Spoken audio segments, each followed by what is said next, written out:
വെളിപ്പാട് പുസ്തകം 1-ാം അധ്യായം അതിന്റെ 10-ാം വാക്യം നമുക്ക് ദൈവസന്നിധിയിൽ വായിക്കാം. വെളിപ്പാട് പുസ്തകം 1-ാം അധ്യായം അതിന്റെ 10-ാം വാക്യം. കർത്തൃ ദിവസത്തിൽ ഞാൻ ആത്മവിവശരായി. പ്രിയ വാത്സല്യമുള്ള ദൈവമക്കളെ, വളരെ ചെറിയ ഒരു വാക്യമാണ്. I was in the spirit on the Lord's day. കർത്താവിന്റെ ദിവസത്തിൽ ഞാൻ ആത്മാവിലായി. പത്മോസ് എന്ന ഈജിയൻ ഉൾക്കടലിലെ ദ്വീപിൽ അപ്പോസ്തലനായ യോഹന്നാൻ കിടക്കുകയാണ്.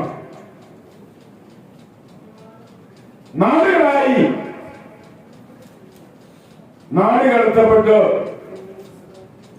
ആ ദ്വീപിൽ ഏകാന്ത തടവുകാരനായി താൻ കഴിയുകയാണ്. ഒരു ദിവസം ഗബ്രിയേൽ മാലാഖ സ്വർഗത്തിൽ നിന്നിറങ്ങി വെളിപ്പാട് പുസ്തകം 2-3 അധ്യായങ്ങളിൽ പറയുന്ന 7 സഭകൾ സന്ദർശിച്ചു. ആ സഭകളുടെ മേൽനോട്ടക്കാരനായിരുന്നു ആരും? അപ്പോസ്തലനായ യോഹന്നാൻ. ഇപ്പോൾ ന്യായമായി ഒരു മേൽനോട്ടക്കാരൻ ഈ സഭകൾക്കില്ല. ഈ സഭകൾ ഏതാണ്ട് അനാഥമായിരുന്നപ്പോൾ ദൈവം ഗബ്രിയേൽ മാലാഖയെ സ്വർഗത്തിൽ നിന്ന് എഫെസോസ് എന്ന ആ സഭയിലേക്ക് അയച്ചു. അതിനോട് അടുത്തടുത്തുള്ള എല്ലാ സഭകളും സന്ദർശിച്ചു. ഏറ്റവും അകലെയുള്ള ലൗദിക്യ എന്ന സഭയിൽ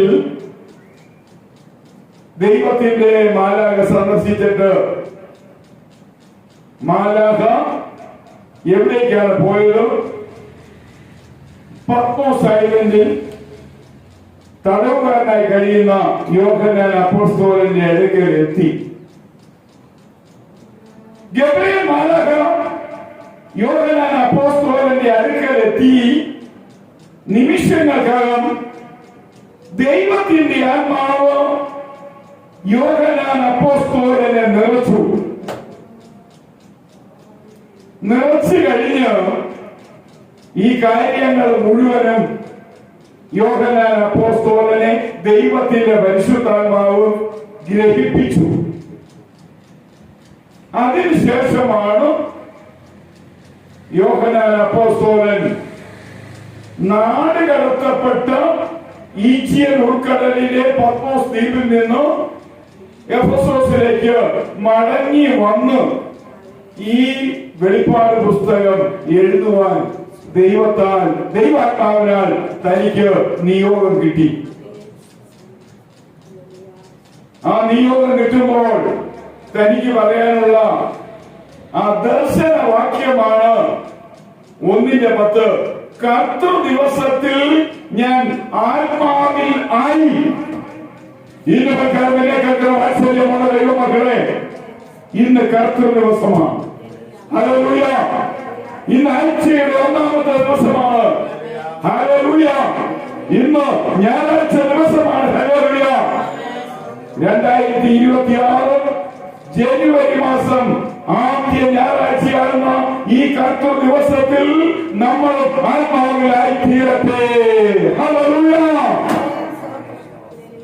നമുക്ക് ദൈവിക കാര്യങ്ങൾ കാണുവാൻ കഴിയണമെങ്കിൽ യേശുക്രിസ്തുവിനെ പറയുവാൻ നമ്മളോടുള്ള കാര്യം നമുക്ക് കേട്ട് ഗ്രഹിക്കുവാൻ കഴിയണമെങ്കിൽ നമ്മുടെ മുന്നോട്ടുള്ള ജീവിത നാളുകളെ കുറിച്ച് നമുക്കൊരു നല്ല വിവരണം ഉണ്ടാകണമെങ്കിൽ നമ്മൾ ആത്മാവിൽ നിറയേണ്ട ഒരു കാര്യമാണ്. പരിശുദ്ധാത്മാവിൽ നമ്മൾ നിറഞ്ഞാൽ നമ്മുടെ ജീവിതം ധന്യമായി തീരും കർത്താവേ. അതുകൊണ്ട് 2026 നമ്മൾ പ്രാർത്ഥിക്കുന്നത് ആത്മാവിന്റെ നിറവോടെ ആയിരിക്കട്ടെ. നമ്മൾ ആവശ്യങ്ങൾ സമർപ്പിക്കുന്നത് ആത്മീയ നിറവോടെ ആയിരിക്കട്ടെ.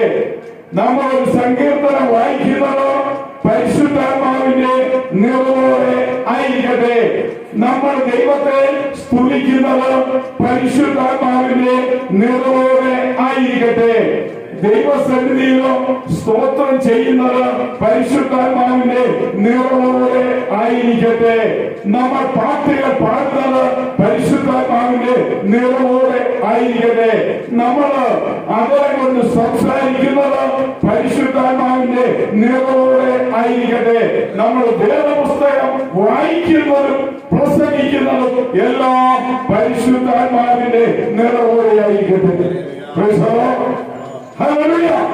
അങ്ങനെയെങ്കിൽ ഈ 2026 നമ്മൾ എന്ത് ചെയ്താലും അത് ദൈവനാമ മഹത്വത്തിൽ അവസാനിക്കുവാൻ വേണ്ടി നമ്മൾ പരിശുദ്ധാത്മാവിൽ നിറഞ്ഞുകൊണ്ട് ചെയ്യണം.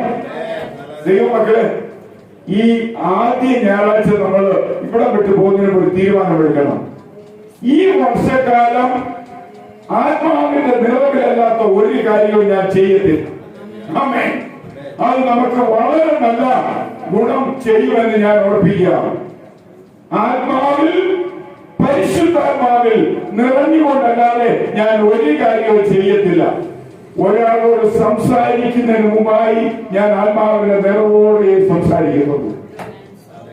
അങ്ങനെയെങ്കിൽ അരുതാത്തതൊന്നും അയോഗ്യമായതൊന്നും യോഗ്യമല്ലാത്തതൊന്നും മാന്യമല്ലാത്തതൊന്നും ശ്രേഷ്ഠമല്ലാത്തതൊന്നും ഭൂഷണമല്ലാത്തതൊന്നും നമ്മളിൽ നിന്ന് വരുത്തില്ല എന്ന് നമുക്ക് ഉറപ്പ് തരും.